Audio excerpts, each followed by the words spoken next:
13/9/2025 உலகம் போற்றும் உத்தம தலைவன் திரு நரேந்திர மோடியின் பிறந்தநாளை முன்னிட்டு அமைந்தகரை ஐயாவு மஹாலில் மாபெரும் மருத்துவ முகாம் நடைபெறவுள்ளது. மருந்து முகாமை தொடங்கி வைக்கும் பாஜக மாநில தலைவர் திரு நயினார் நாகேந்திரன் அவர்களை வருக வருக என வரவேற்கிறோம். இடம் அமைந்தகரை ஐயாவு மஹால். நிகழ்ச்சி ஏற்பாடு திரு வி ரமேஷ் வழக்கறிஞர், மத்திய சென்னை மேற்கு மாவட்ட பொதுச் செயலாளர். வணக்கம் சவுக்கு மீடியா நேயர்களே. இன்றைய அரசியல் அரட்டையில் தமிழ்நாட்டில் நடந்த முக்கியமான அரசியல் மற்றும் சமூகம் சார்ந்த நிகழ்வுகளை பற்றி விவாதிக்க இருக்கிறோம். நம்ம நிகழ்ச்சிக்குள்ள போறதுக்கு முன்னாடி நம்ம 5 லட்சத்தை நெருங்கி இருக்கோம், 47 வந்துட்டோம். தொடர்ந்து உங்க ஆதரவு நாங்கள் எதிர்பார்க்குறோம். சப்ஸ்கிரைப் பண்ணாம இருந்தீங்கன்னா சப்ஸ்கிரைப் பண்ணிடுங்க. இப்போ வாங்க நிகழ்ச்சிக்குள்ள போயிடலாம். சார் வணக்கம். சார் வணக்கம். தம்பி நிதிஷுக்கு மனமார்ந்த பிறந்தநாள் வாழ்த்துக்கள். மென்மேலும் அடுத்த ஆண்டு சிறப்பாக அமையட்டும். நீங்க சொல்ல மாட்டீங்க இருங்க சார். ஏன் சார் பேசிட்டே இருக்கும்போது குறுக்க போகக்கூடாதுன்னு சொல்லியிருக்காங்க நேர்கள். சரி, ஹாப்பி பர்த்டே. நல்லபடியா இதே மாதிரி ரொம்ப நல்லா நீ நல்லா வரணும். மூத்த பத்திரிகையாளரா? நம்ம பத்திரிகையாளரே இல்லை சார், நீங்க வேற. சரி போகலாம் சார். நேற்று முன்தினம் காஞ்சிபுரம் டிஎஸ்பி சங்கர் கணேஷ் அவர்களை கைது பண்ணாங்க. அது ஜீப்ல அழைச்சிட்டு போங்கன்னு சொன்னதுக்கு நாங்க ஜீப் இல்லை அப்படின்னு சொன்னதுக்கு, நானே கூட்டு போறேன்னு சொன்னதுக்கு தப்பி ஓட்டம், டிஎஸ்பியை தப்பி ஓட்டாரு அப்படின்னு சொல்லிட்டு மறுபடியும் 1 மணி நேரத்தில் அவரே அந்த சிறைச்சாலை முன்னாடி நின்றாரு அப்படின்னு சொல்லிட்டுலாம் செய்தி ஊடகங்களை வந்துச்சு. நேற்று வேற நீதிமன்றம் வேற அவங்கள விடுதலை பண்ணிட்டாங்க. என்னதான் சார் நடந்துச்சு அந்த வழக்குல? கொஞ்சம் முழுமையா சொல்லுங்க சார். இது வரைக்கும் என்ன புரிஞ்சுக்கிட்டு இருக்கீங்க? செய்தியெல்லாம் பார்த்தது வரைக்கும் சரியா தப்பா? ஒண்ணுமே புரியல, குழப்பமா இருக்கு. யாருக்குமே புரியல. சொல்கிறேன். திரு செம்மல் என்பவர் காஞ்சிபுரம் மாவட்டத்தின் மாவட்ட நீதிபதி மற்றும் தாழ்த்தப்பட்டோர் மற்றும் பழங்குடியினர் வன்கொடுமை சட்டத்திற்கான சிறப்பு நீதிபதியாகவும் அங்கே இருக்கிறார். எனக்கும் உள்ளபடியே புரியவில்லை. என்னவென்றால், நீதிமன்றத்தில் இந்த காவல் ஆய்வாளர்கள் எல்லாம் ஆஜராகாமல் இருந்தால் பிடிவாரண்ட் பிறப்பிப்பார்கள்னு செய்தி நம்ம பார்த்துருக்கோம். இது வரும். ஏன்னா கோர்ட்டுக்கே பொறுமை போயிடும். 1 வாய்தா பார்ப்பாங்க, 2 வாய்தா பார்ப்பாங்க, 5 வாய்தா 6 வாய்தாக்கு தலையே காட்ட மாட்டாங்க. விட்னஸ் வாரண்ட்டுன்னு தான் போடுவாங்க. அதுவும் விட்னஸ் வாரண்ட்டில் நீங்கள் அரெஸ்ட் பண்ணணும்னு கட்டாயம் போய் அப்பீர் ஆனீங்கன்னா ரீகால் பண்ணுவாங்க. ரொம்ப ரேர் கேஸில் தான் உடனடியாக கஸ்டடி எடுங்க அப்படின்றதெல்லாம் யார் பண்ணுவாங்கன்னு கேட்டிங்கன்னா ஹைகோர்ட்டு பண்ணுவாங்க. நம்ம இங்கே கூடுதல் டிஜிபி எல்லாம் தூக்கு அரெஸ்டிம் இமிடியட்லி அப்படின்ட்டு உத்தரவு போட்ட நிகழ்வுகளை நாம் கடந்த காலங்களிலே பார்த்துருக்கிறோம். ஒரு ட்ரையல் கோர்ட்டு, ஒரு டிஸ்ட்ரிக்ட் கோர்ட்டு, SC/ST கோர்ட்டு, இது போல் ஒரு டிஎஸ்பியை, ஒரு வழக்கின் புலனாய்வு அதிகாரியை கைது செய்யுங்கள் என்று உத்தரவிடுவது எனக்கு ரொம்ப வினோதமாக இருந்தது. உங்களைப் போலவே எனக்கும் புரியவில்லை. ஃபஸ்ட்டு நீதிமன்றத்திற்கு இந்த அதிகாரம் இருக்கிறதா என்பதை வழக்கறிஞர்களிடம் கலந்தாலோசித்தேன். ஒரு மூத்த வழக்கறிஞர் என்கிட்ட, சார் பவர் இருக்குது, காக்னிசன்ஸ்னு அதில் போட்டிருக்கு. காக்னிசன்ஸ்னு அதில் செக்ஷன் 10 இந்த SC/ST ப்ரிவென்ஷன் ஆக்டில் காக்னிசன்ஸ்னு இருக்குது. அதில் செக்ஷன் 10 படி எந்த செக்ஷன் படி ஒரு நடவடிக்கை எடுத்திருக்கிறார் என்பது புரியவில்லை. ஸோ ஒரு மோசமான தாழ்த்தப்பட்டோருக்கு எதிராக ஒரு மோசமான வன்கொடுமை நடக்கும்போது நீதிமன்றத்திற்கு அந்த காவல்துறை அதிகாரிகளும் இதற்கு காரணமாக இருந்தார்கள் என்றால் அவர்களையும் கைது செய்வதற்கு அதிகாரம் உள்ளது. எந்த கான்டெக்ஸ்டில் இதை பண்ணியிருக்காங்கன்றது நம்ம பார்க்கணும். கோர்ட்டுக்கு பவர்ஸ் இருக்குது சார் ஆக்ட் படி. எந்த கான்டெக்ஸ்டில் பண்ணியிருக்காங்கன்னு பார்க்கணும் என்று சொன்னபோது சரி என்று காவல்துறை நண்பர்களிடம் விசாரித்தேன் என்ன விவரம் என்று.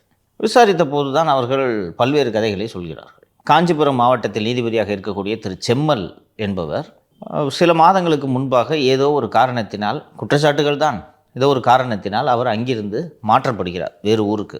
பிறகு மீண்டும் அதே பகுதிக்கு வருகிறார். அவருக்கு 2 gunman, PSO personal security officers, அந்த 2 செக்யூரிட்டி ஆஃபீஸருக்கும் சண்டை வருது. 2 கான்ஸ்டபிள் ஏதோ சண்டை போட்டுக்கிறாங்க. சண்டை போட்ட உடனே ஒரு நீதிபதி அதில் ஒருத்தன் சைடு ஆதரவாக இருக்கிறார். ஆதரவாக இருந்ததும் இன்னொருத்தன், என்னங்க ஐயா போய் அவனுக்கு ஆதரவாக இருக்கீங்க, அவன் தான் உங்கள் மேலே ஹைகோர்ட்டுக்கு கம்ப்ளைண்ட் அனுப்பிச்சு உங்களை மாற்ற வச்சான் தெரியுமா? என்னப்பா சொல்கிற அப்படின்றார். ஐயா நம்பலன்னு அதை பாருங்கள் ஐயா, வாட்ஸ்அப் அவன் தான் எனக்கு அனுப்பிச்சான், இதெல்லாம் பாருங்கள் உங்கள் மேலே புகார் அனுப்பிச்சிருக்கான்ட்டு ஐயாவிடம் வாட்ஸ்அப்பை காட்டுகிறார். வாட்ஸ்அப்பை காட்டினோன்னா ஐயா காண்டாகிறார். ஓஹோ அந்தளவுக்கு போயிட்டியா, ரைட்டு விடு பார்த்துக்கிறோன்ட்டு சொல்லிவிட்டு காத்திருக்கிறார் அமைதியாக. ஜட்ஜ் ஐயாவை போட்டு கொடுத்த கான்ஸ்டபிள், அந்த கான்ஸ்டபிளோட மாமனார் ஒரு பேக்கரி வைத்திருக்கிறார். அந்த பேக்கரியில் ஒருவர் கேக்கு வாங்குகிறார். அந்த கேக்கு வாங்கியவர் தாழ்த்தப்பட்ட சமூகத்தை சேர்ந்தவர்.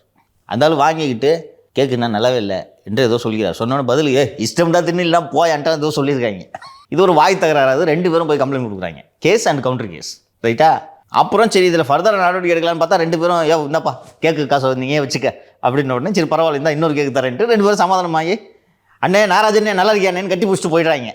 இந்த தகவல் ஐயாவுக்கு வருகிறது. அந்த கேக்கை வாங்கியவர் தாழ்த்தப்பட்ட சமூகத்தை சேர்ந்தவர். ஒரு தாழ்த்தப்பட்ட சகோதரனுக்கு அழுகிய கேக் கொடுக்கப்பட்டுள்ளது, இது தாழ்த்தப்பட்டோர் வன்கொடுமையில் சேரும், உடனடியாக FIR பதிவு செய்யுங்கள் என்று நீதிபதி உத்தரவிடுகிறார். உத்தரவிட்டதோடு அல்லாமல் அந்த கான்ஸ்டபிள் இருக்கார்ல, பேக்கரி வச்சிருக்கவரோட மருமகன், அந்த கான்ஸ்டபிள் காஞ்சிபுரம் மாவட்டத்திற்குள் கால் வைக்கக்கூடாது என்று உத்தரவிடுகிறார். எக்ஸ்டர்ன்மெண்ட் ஆர்டர் இதுக்கு பேர். இதெல்லாம் எக்ஸ்ட்ராடினரி. யாருக்குன்னு கேட்டிங்கன்னா, ரவுடி பைய ஊரில் ஒருத்தன் அநியாயத்துக்கு பண்ணிட்டு இருக்காங்கன்னா அந்த கலெக்டரே வந்து இந்த மாதிரி கலெக்டர் பைண்ட் ஓவர் பண்ணுவாங்க. எக்ஸ்டர்ன்மெண்ட் ஆர்டர் கிட்டத்தட்ட தீண்டாமை சட்டம் போது தானே, நீ ஊருக்குள்ளே வரக்கூடாதுன்றது மாதிரி தானே எக்ஸ்டர்ன்மெண்ட் ஆர்டர் போடுறாரு. அப்புறம் ஃபஸ்ட்டு அது வரைக்கும் நான் சொல்கிறேன், அந்த கேக்கு பஞ்சாயத்தில் எஃப்ஐஆரே போடல போலீஸு. வெட்டு குத்தானாலே எஃப்ஐஆர் போட மாட்டாங்க. இதில் வாய் நல்லா பார்த்து கேட்குன்னு வாய் தராருக்கெல்லாம் எஃப்ஐஆர் போடுவாங்க. ஒரு சிஎஸ்ஆர் கொடுத்து பார்ப்போம் அப்படின்னு அனுப்பிச்சி விட்றாங்க. இவர் இதை தெரிஞ்சுக்கிட்டு எஃப்ஐஆர் போடு அப்படின்றாரு. எஃப்ஐஆர் போட்டுறாங்க. போட்ட பிறகு அரெஸ்ட் பண்ண அந்த கான்ஸ்டபிள்ன்றார். என்னையா போட்டு கொடுக்குற இருக்கு, அரெஸ்ட் பண்ணு கான்ஸ்டபிள்ன்றார். இவங்க போலீஸ்க்கு தெரியும்ல என்ன விஷயம்ன்ட்டு. அதனால எஃப்ஐஆர் மட்டும் சரி நீங்கள் ஐயா சொல்கிறீங்க எஃப்ஐஆர் போட்டுக்கிட்டோம் அப்படின்னு சொல்லிட்டு எஃப்ஐஆர் போட்டு வச்சுறாங்க. அரெஸ்டே பண்ணல. இவருக்கு காண்டு, நான் ஒரு நீதிபதி, நான் சொல்கிறேன் நீ அரெஸ்ட் பண்ண மாட்டியா அப்படின்ட்டு அந்த மாவட்டத்தின் எஸ்பி திரு சண்முகம் அவர்களுக்கு தொடர்ந்து வாட்ஸ்அப்பில் பல்வேறு மெசேஜ்களை அனுப்புவார். எப்போது கைது செய்ய போகிறீர்கள், பண்ணுறீங்களா இல்லையா, நான் சொன்ன பிறகு தான் எஃப்ஐஆர் போட்டீங்க, ஒரு தாழ்த்தப்பட்டவனுக்கு அழுகிய கேக்கை கொடுத்து நீங்கள் மிக மோசமான வன்கொடுமை நடந்திருக்கிறது, இதை நான் எப்படி பார்த்து கொண்டு அமைதியாக இருப்பது அப்படின்ட்டு அவர் கடும் கோபமடைகிறார். அப்புறம் ஒரு எஸ்பி டிஸ்ட்ரிக்ட் ஜட்ஜ் சொல்கிறாரு, எஸ்பி சார் பண்ணுறேன் சார் என்று அவர் எஸ்பி சண்முகமோ ஏதோ பேசி கொண்டிருக்கிறார். ஒரு கட்டத்தில் இவங்க கைது செய்ய மாட்டாங்க, அந்த வழக்கின் புலனாய்வு அதிகாரி இன்று நீதிமன்றத்தில் ஆஜராக வேண்டும் என்று உத்தரவிடுகிறார். கோர்ட்டு சொன்னால் வந்து தானே அவனை மதியம் 1:30 வந்து விடுகிறார். மாலை 5:30 வரை நீங்கள் இங்கே வெயிட் பண்ணுங்கள், ஏங்க அரெஸ்ட் பண்ணலன்னு கேட்டால் சார் விசாரிச்சுட்டு இருக்கோன்ட்டு அவர் ஏதோ ஸ்டேட்மெண்ட் கொடுக்குறா, இங்கே இருங்க அப்படின்னு சொல்லிட்டு சாயங்காலம் 5:30 மணிக்கு திடீர்னு திஸ் டிஎஸ்பி ஷால் பி ரிமாண்டட்னு ஒரு ஆர்டர் போட்டு ஆர்டர் அப்லோட் பண்ணிட்டு தூக்கு அப்படின்றாரு. போலீஸுக்கு ஒன்றுமே புரியல.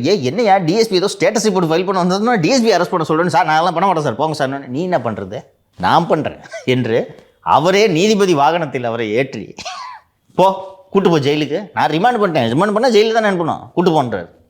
அப்புறம் அங்கே போன பிறகு தான் அந்த வண்டியில் இருந்து அவர் காணாமல் போய்விட்டார். காணாமல் போன பிறகு but remand order is remand order, ரைட்டா, நீங்கள் கோர்ட்டில் சொல்லிட்டாங்கன்னா நீங்கள் ஜெயிலில் போட்டு தான் ஆகணும். அதுக்கு மேலே இருக்கிறது சட்டம் தெரிஞ்சுக்கணும் எல்லாரும். அதுக்காக நீங்கள் வேறு ஆப்ஷனே கிடையாது. அதற்கு மேல் உள்ள நீதிமன்றம் அதை தடை செய்யும் வரை நீங்கள் அந்த ஆணைக்கு கீழ்ப்படிந்து தான் ஆக வேண்டும். டிஎஸ்பி ஜெயிலுக்கு போய் தான் ஆகணும். நடுவில் யாரோ ஐடியா கொடுத்துருப்பாங்க போல இருக்குது சங்கர் கணேஷ் டிஎஸ்பி கிட்ட, சார் ஓட்டிடுங்க சார் அப்படின்ட்டு ஓட்டார். பிறகு அரை மணி நேரம் கழித்து அவராகவே சிறைக்கு வந்து விட்டார். வந்ததும் என்ன சொல்லியிருப்பாங்கன்னா, இந்த ஆர்டரை நீங்கள் ஒபே பண்ணி ஆகணும். அது ஹைகோர்ட்டு தப்புன்னு சொல்லணும், நம்ம ஹைகோர்ட்டுக்கு அப்பீல் போவோம், அது வேறு. ஆனால் நீங்கள் எங்கேயும் தப்பிச்சு ஓட்டிங்கன்னா அது இன்னும் அசிங்கமாக போயிடும், தப்பாக போயிடும். அதனால போங்க அப்படின்னு சொன்னோன்னா அங்கே வந்து நெஞ்சை பிடித்து கொண்டிருக்கிறார். சரி, நெஞ்சு வலி இருக்கும்போது ஒருவரை சிறையில் அனுமதிக்க முடியாதுன்னு அங்கிருந்து அவரை மருத்துவமனைக்கு அனுமதித்து நேற்று மதியம் சென்னை உயர்நீதிமன்றத்தில் மாண்புமிகு நீதிபதி திரு சதீஷ்குமார் அவர்கள் முன்னிலையில் இந்த வழக்கு அவசரமாக விசாரணைக்கு வந்தபோது எல்லா விவரத்தையும் இந்த கேக்கு பஞ்சாயத்தை காரணமே இந்த நீதிபதி தான் அப்படின்ற மாதிரியான நியூஸ் எல்லாம் வந்துச்சு. ஒன்றுமே புரியலானா தெரிஞ்சுக்கணும், நிறைய பேருக்கு புரியவில்லை. ஸோ அதனால் சொல்கிறேன், இந்த நீதிபதி ஏற்கனவே இப்போது மட்டும் இல்லை, ஏற்கனவே சர்ச்சைக்கு உள்ளான ஒரு நீதிபதி தான். 2023ஆம் ஆண்டு ரீனா ஜாய்ஸ் மேரி மற்றும் மகாலிங்கம் என்கிற நொண்டி மகாலிங்கம் ஆகிய 2 பேர் வந்து மாவோயிஸ்ட் கட்சியை சேர்ந்தவர்கள். அவர்கள் ஜாமீன் மனு வேண்டி நீதிமன்றத்தில் மனுவை தாக்கல் செய்கிறார்கள். அந்த ஜாமீன் மனு கோரி அவர்கள் நீதிமன்றத்தில் மனுவை தாக்கல் செய்தபோது இவர்தான் அந்த மாவட்ட நீதிபதியாக இருக்கிறார். இவங்களை ஜாமீனில் விடுறேன்னா ஜாமீனில் விட்டுட்டு போகலாம், மாறாக இவர்களை நான் ஜாமீனில் விடுகிறேன், சிறை எங்களை என்ன செய்யும் என்று ஒரு மாவோயிஸ்ட் எழுதிய கவிதையை தீர்ப்பில் எழுதுகிறார். இவர் ஜட்ஜு. ஏதோ பாரதியார் கவிதை தாகூர் கவிதை எழுதுறாருன்னா பரவாயில்ல, விட்டுட்டு போயிடுவாங்க. மாவோயிஸ்ட் வழக்கில் மாவோயிஸ்டுகளை ஜாமீனில் விடுதலை செய்ய இன்னொரு மாவோயிஸ்ட் எழுதிய கவிதையை இந்த நீதிமன்றத்தில் இந்த தீர்ப்பில் அவர் எழுதுகிறார். அது ஒரு பெரிய சர்ச்சையானது. டிடி நெக்ஸ்ட் பேப்பரில் அப்போதே ஜட்ஜ் கோர்ட்ஸ் Vara Rao to Q branch in Maoist case என்று விரிவாக ஒரு விபி ரகு என்ற செய்தியாளர் அதை எழுதியிருக்கிறார். அது விரிவான அப்போது செய்தியாக 2023ஆம் ஆண்டே வந்தது. அது போன்ற அதே நீதிபதி தான் இந்த செம்மல். இப்போது காவல்துறை சொன்ன இந்த குற்றச்சாட்டுகளை வாட்ஸ்அப்பெல்லாம் கொடுத்துட்டாங்க. அவர் சண்முகத்துக்கு அனுப்பிச்சிருக்காருல, காஞ்சிபுரம் எஸ்பி சண்முகத்துக்கு அனுப்பிச்சிருக்கிறாரோ அந்த வாட்ஸ்அப் சேட்டெல்லாம் கோர்ட்டு முன்னாடி சப்மிட் பண்ணோன்னே கோர்ட்டு அதை காக்னிசன்ஸ் எடுத்துக்கிட்டு உயர்நீதிமன்ற பதிவாளர் ரிஜிஸ்ட்ரார் விஜிலன்ஸ் இந்த குற்றச்சாட்டுகள் தொடர்பான, அதாவது இது ரொம்ப தப்பு இல்லையாப்பா, அது உண்மையிலே ஷெட்யூல் காஸ்ட்டுக்கு ஒரு அந்த பிரிவு அதுக்கு தானே இருக்குது. பிரிவு எதுக்குன்னா, இந்த பையலன்னு சொல்லிட்டு நீ ஜாதியை சொல்லி ஒருத்தனை, அந்த தாழ்த்தப்பட்டவனை சாதியை சொல்லி நீ அவனை அவமானப்படுத்துகிற, அவனை சாதிக்காக அடிக்கிற அப்படின்னா அந்த பாதுகாக்கிறதுக்கு தான் அந்த சட்டம். கேக்கு வாங்கும்போது கூட நீ வந்து ஜாதி பேரை சொல்லி அந்த ஆள் ஏதோ ஒரு கேவலமாக பேசியிருந்தாலும் நீங்கள் இதை அப்ளை பண்ணலாம். ஆனால் கேக்கு கெட்டு போச்சுன்ற பஞ்சாயத்துக்கு நீங்கள் இந்த ஆக்டை யூஸ் பண்ணுறதே தவறு இல்லையா? துஷ்பிரயோகம் இல்லையா?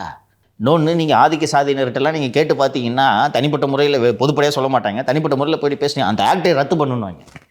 ஏங்கன்னா எல்லாம் பொய் கேஸ் போடுறாங்க அப்படின்வாங்க. ஆனால் அந்த சட்டம் தான் பாதுகாப்பு.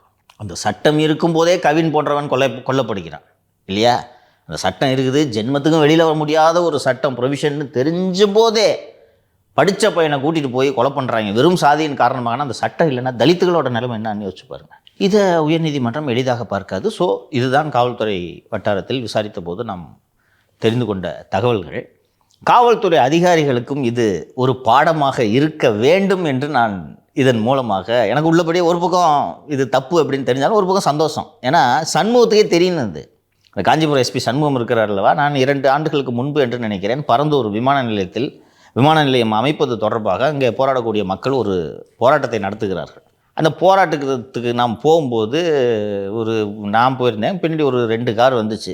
போன உடனே இல்லை 2 கார்லாம் போகக்கூடாது அப்படின்னாங்க. சார் அவங்க கூட வந்திருக்காங்க ஃப்ரெண்ட்ஸு, அவங்க எப்படி சார் இப்படி போவாங்க, இல்லைன்னா ஒரு காருக்கு தான் பர்மிஷன் அப்படின்னா, சரி எந்த காரும் வேணாம் சார் நான் இங்கேருந்து நடத்த போகிறேன் அப்படின்னு நான் இறங்கின உடனே சரி சார் அப்படின்ட்டு ஃபோனில் கேட்டுட்டு போங்கண்ணா. ஒரு சண்முகம் எனக்கு தெரிஞ்சவர் சார், விஜிலன்ஸில் தானே சார் எஸ்பியாக இருந்தார், எனக்கு தெரியும் சார் இவர் அப்படின்னு சொன்ன உடனே அப்புறம் நானே சண்முகத்திட்ட பேசுகிறேன். பேசிட்டு என்ன சார் இப்படி சொல்கிறீங்க, நான் என்ன கலட்டம் பண்ணுறதுக்கா சார் போகிறேன், உங்களுக்கு சந்தேகம் இருந்துச்சுன்னா வாகனத்தை செக் பண்ணிக்கோங்க, காரை கூட விட மாட்டேன்னு சொன்னீங்கன்னா என்ன சார் இதாக இருந்தால் நான் நடந்து போகிறேன் இல்லைன்னா அப்படின்னு சொன்னால் சரி பாப்பா அப்படின்ட்டு அனுப்பிச்சி விட்டாங்க. போய் நிகழ்ச்சி முடிஞ்சிச்சு வந்துட்டேன். அங்கே பாதுகாப்பில் இருந்த காவலரை நான் அடித்து தள்ளி படி செய்ய விடாமல் தடுத்ததாக அந்த கான்ஸ்டபிள்கிட்டேருந்து ஒரு கம்ப்ளைண்ட்டை போட்டு எஃப்ஐஆர் போட்டு இப்போதும் அது நிலுவையில் இருக்குது சுங்குவார் சத்திரம் காவல் நிலையத்தில். அந்த நிலுவையில் இருக்கக்கூடிய எஃப்ஐஆர் போட்டது இதே சண்முகம் தான். இப்போ உங்கள் டிஎஸ்பி மேலே ஜட்ஜு தூக்கி உள்ளே வச்சாரு, நல்லா இருக்குதா? இப்படி தான் மற்றவனுக்கும் தெரிஞ்சுக்குங்க. நீ மட்டும் போகிற வரமெல்லாம் போய் கேஸ் போடுறீங்க, உங்கள் டிஎஸ்பிக்கு போட்டால் எப்படி இருக்குதுன்னு வழி தெரியுதா? அதுதான் சார் நான் நினைச்சேன். இவங்க தான் எல்லாரையுமே தப்பு பண்றவங்க தான் பிடிச்சி உள்ள போடுறாங்க. ஆனா இப்போ ஏதோ ஒரு சிக்கல்னாலதான் நீதிபதி இது அவருக்கான தீர்ப்பை இப்படி கொடுத்துருக்கணும். அதை எதிர்கொள்ளாம ஏன் ஓடி போறாரு அப்படின்னு நினைச்சேன். நான் இது சரி தவறுக்குள்ள போகாம தெரியிட்டான். போய் கேஸில் ஜெயிலுக்கு போகிறதெல்லாம் என்னன்னு தெரியிட்டான். அந்த டிஎஸ்பிக்கு இப்போ தான் தெரிஞ்சிருக்கான். சண்முகத்துக்கு தெரியணும். மற்றவர்களும் இது போல பொய் வழக்கில் கைது செய்யப்படும் போது நீதிமன்றம் உடனடியாக அதை அவசர வழக்காக எடுத்து செய்ய வேண்டும். செஞ்சாங்கன்னா போலீஸ் இந்த ஆட்டம் ஆடாது. உயர்நீதிமன்றம் இதில் தலையிட்டது மிக மிக சரியான காரணம். விசாரணைக்கு உத்தரவிட்டிருக்கிறார்கள்.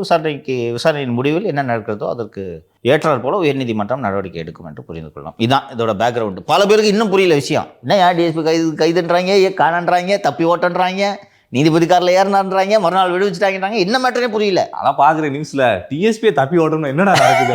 அதுவும் வீடியோஸ்லாம் வேற வருது சார். அவ்வளோ கும்பலா இருக்கிற ஒரு நெரிசலா இருக்கிற ரோட்ல கார் எடுத்துக்கிட்டு ஃபாஸ்டா போறாங்க. இந்த நாடோடிகள் படத்துல மாதிரியே போடா போடா போடா கார் எடுத்து போங்க போங்க. இன்னொன்னு சார், அவர் ஒரு அரசு ஊழியர், அப்படிலாம் தப்பிச்சு ஓடிட முடியுமா? எங்க ஓடினாலும் திரும்ப இங்கதானே வந்தாகணும். சார் அவர் ஏதோ கழிப்பறைக்கு போனதா சொல்றாங்க. அப்படிதான் சொல்லி அப்புறம் சமாளிக்கணும். அசிங்கமாக போய்டும்ல டிஎஸ்பி தப்பி ஓட்டம். அப்படி தான் நியூஸ் வந்துச்சு. போய் கேஸில் பிடிச்சி உள்ளே வச்சாங்கன்னா என்ன சிக்கல் என்பது அவர்களும் தெரிந்து கொள்ள வேண்டும். ஸோ அடுத்ததாக இந்த கலைஞர் மகளிர் உரிமை தொகை அப்படின்னு சொல்லிட்டு மாதம் 1000 ரூபா கொடுப்பாங்க. கொடுத்துருந்தாங்க. நிறைய பேர் வந்து அப்ளை பண்ணி வந்து அவங்களுக்கு கிடைக்கல சார். இப்போ வந்துட்டு இந்த உங்கள் ஸ்டாலின் திட்டத்தில் வந்து அப்ளை பண்ணுங்கம்மா 45 நாள் உங்களுக்கு கிடைச்சிடும் அப்படின்னு சொல்லிட்டு ஊருக்குள்ள விளம்பரம் பண்ணிட்டு இருக்காங்க. இன்னும் நிறைய பேருக்கு கிடைக்காம இருக்கு சார். அதனால வந்து என்ன சொல்றாங்கன்னா, நீங்க உட்காந்து டாக்குமெண்ட் அதெல்லாம் வெரிஃபிகேஷன் பண்ணா உடனே கால் பண்ணுங்க, டக்கு டக்குன்னு முடிச்சு உடனே முடியா அப்படின்றாங்க சார். என்ன சார் இப்படி அவசரம்? அம்மா வாங்குதாங்களா? முதியோர் உதவி தொகை மட்டும்தான் உங்களுக்கு கிடைக்கும், மிச்ச காசுல வாங்க முடியாதுட்டாங்க.